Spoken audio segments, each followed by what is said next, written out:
Hi there, students. Long time no see. I apologize for being gone for so long. Well, today in science, I miss you. I'll just say that. I miss you guys. Today in science, um, I want you to get started on a project or I guess an experimental design, which I had mentioned to you earlier. Okay. Basically, the idea is I'm giving you the question. Does temperature affect viscosity of a fluid? We talked about this already. What I want you to do is this is your chance to be the scientist, to practice being the scientist. You show me how good of a scientist you are. Okay? So I've given you the scientific question. What your job is now is to answer that question. Yes, to create a hypothesis. You make a hypothesis and now then you prove it using science. You prove your hypothesis. Okay? So I'm on Google Classroom here. Here are the instructions. They're all on Google Classroom. Okay? But you don't make your lab report in Google Classroom. You put your lab report in your science notebooks. Okay? That's where you write up your lab report. The only reason I put it on Google Classroom was so that you'd have a central location to have all of your instructions. Okay. So if I click on this little link here, hopefully that's still working. Okay. Yeah, should be good.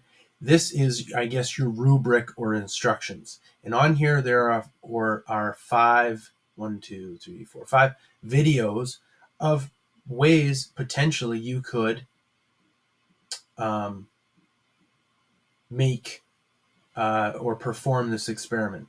Okay. So again, you are just answering this, but you get to be the scientist. You design the experiment. Okay. You design it. You can um, do anything you want to in order to perform this experiment.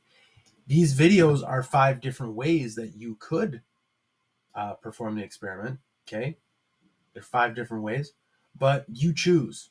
Okay. And then tomorrow, if you guys design the experiment today, start the lab write up, decide how you're going to perform the experiment. Tomorrow, I would like you to actually perform the experiment. Okay. So you can use various equipment and materials that I'll have available for you.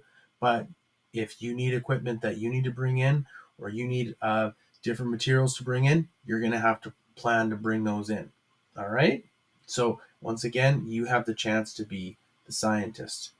All right.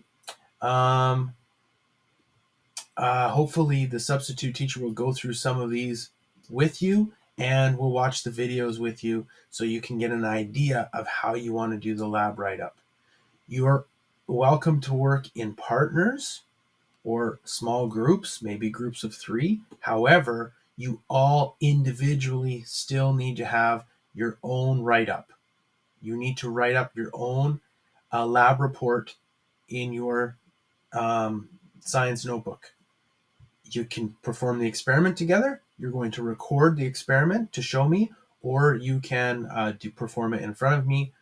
And so I will mark how that works. But otherwise, you're getting marked for your experimental design and the write up. Okay, so you get a total out of 100 marks for that. All right. If there are any questions, feel free to email me. But otherwise, today's the day where you can prepare, watch these videos, and prepare how are you going to actually perform this experiment. And you can start your lab write up. Start with your procedure, your materials.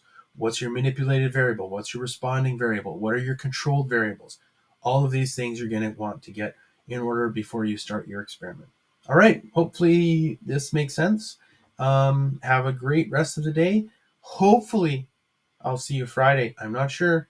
We'll see if I feel better and my symptoms are gone. I should show up tomorrow. That would be fantastic. All right. Have a good rest of the day, everyone. Good luck at planning your experiment.